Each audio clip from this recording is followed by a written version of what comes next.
बरुआ सागर के किले का इतिहास इसके नाम में ही छिपा हुआ है। बुंदेला राजवंश में ओरछा के राजा उदित सिंह ने अपने शासनकाल के दौरान 17वीं से 18वीं शताब्दी के बीच इस किले का निर्माण कराया था। राजा उदित सिंह ने सबसे पहले यहाँ पर बहने वाली बरुआ नाम की एक छोटी नदी पर बांध बनवाकर जिस तालाब का निर्माण किया था, उस तालाब को बरुआ सागर का नाम मिला, जिसके बाद इस तालाब के किनारे एक गांव बस गया जो बाद में बरुआ सागर कहलाया। यही वजह थी कि इस तालाब के किनारे निर्मित इस किले को भी बरुआ सागर किले के नाम से जाना जाने लगा। 18वीं शताब्दी में यह किला मराठों के पास चला गया था। झांसी के महाराज और रानी लक्ष्मीबाई के पति श्रीमंत महाराज गंगाधर राव 1842 ईस्वी को राजा बनने से पूर्व बरुआ सागर के किले में ही निवास किया करते थे। बरुआ सागर का किला झांसी के राजा गंगाधर राव का समर पैलेस हुआ करता था। वर्तमान समय में अब यह किला उत्तर प्रदेश राज्य पुरातत्व की झांसी शाखा के अंतर्गत एक संरक्षित स्मारक है। आइए जानते हैं पुरातत्व अधिकारी S.K. दुबे जी के द्वारा बरुआ सागर किले से जुड़ी कुछ जानकारियों के बारे में। आज 18 अप्रैल को विश्व धरोहर दिवस के रूप में मनाया जाता है।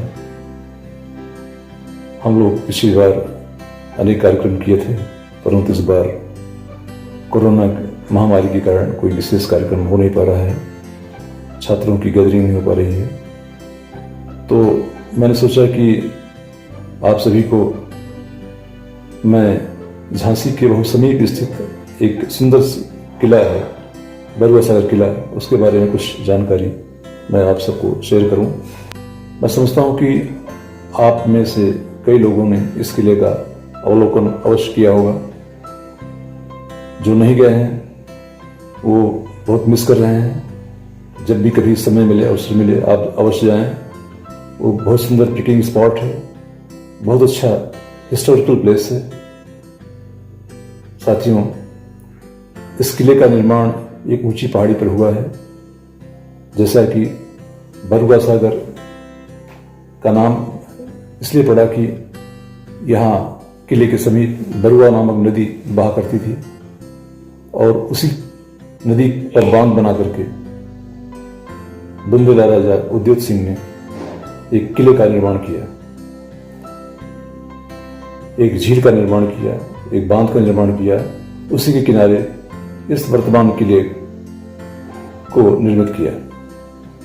1744 ईस्वी में इस किले पर आधिपत्य जमाने के लिए एक घमासान युद्ध हुआ था। मराठा और बुंदेलों की सेनाएं आमने सामने थी। इस भयानक लड़ाई में महादजी सिंधिया के बड़े भाई ज्योति भाव की मृत्यु 1744 ईस्वी में हो गई थी।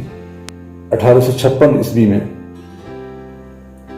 ओरछा के दीवान लथे खां ने इस किले पर आक्रमण किया। उस समय यह किला झांसी के अधीन था और लगभग 1200 सैनिकों के साथ किलेदार बहादुर सिंह वीरगति को प्राप्त हुए। यह किला बहुत ही सुदृढ़ किला था। इसके चारों ओर बुर्ज एवं बुर्जियों का प्राविधान था। किले के निर्माण में स्थानीय ग्रेनाइट पत्थर एवं लखौरी ईंटों का प्रयोग किया गया है। इस किले के अंतभाग में एक पंचमहल विशाल राजमहल निर्मित है। मान्यता है कि महारानी लक्ष्मीबाई इस किले को अपने समर पैलेस के रूप में प्रयोग करती थी। गर्मियों में जब झांसी तपता था तब रानी साहब अपने लाव लश्कर के साथ इस किले में निवास किया करती थी और सारा कामकाज यहीं से देखा करती थी। उनकी लाव लश्कर के रुकने के लिए पूरा इंतजाम है। अनेक बैरकें बनी हैं, अस्तबल भी है, घुड़साल भी है और हाथी गेट भी है, जिससे पता चलता है कि हाथी भी यहाँ आ जाता था। इस किले का प्रयोग अंग्रेज एक वीआईपी गेस्ट हाउस के रूप में किया करते थे। अंग्रेजों के बाद यहाँ पर बीटीसी स्कूल संचालित होता रहा। कालांतर में राज्य पुरातत्व विभाग ने इसको अपने संरक्षण में लिया। टूर ऑपरेटरों की सहायता से हमने इसे विश्व के मानचित्र पर लाने का प्रयास किया और इसके बड़े ही फ्रूटफुल रिजल्ट रहे, बड़े ही सकारात्मक परिणाम रहे हमारे प्रयास का। प्रतिमाह 50 से 100 विदेशी सैलानी यहाँ किले का भ्रमण करते थे। कुछ फोटो में आप इन्हें भ्रमण करता हुआ देख पाएंगे। यह किला अब धीरे धीरे विदेशी मानचित्र पर भी आ गया है, विदेश के मानचित्र पर भी आ गया है और देश विदेश से जो पर्यटक लोग अब आ रहे हैं, जिनको इसकी जानकारी मिल जाती है, वो यहाँ अवश्य आना चाहते हैं। ये किला बहुत सुंदर है, रमणीक है। आप भी अवश्य पधारें, आप भी इस किले को अवश्य देखें और अपने अतीत को देखकर गौरवान्वित हों, क्योंकि हमारी धरोहर ही हमारा गौरव है। एक बार पुनः विश्व धरोहर दिवस की हार्दिक शुभकामनाएं। धन्यवाद। नमस्कार।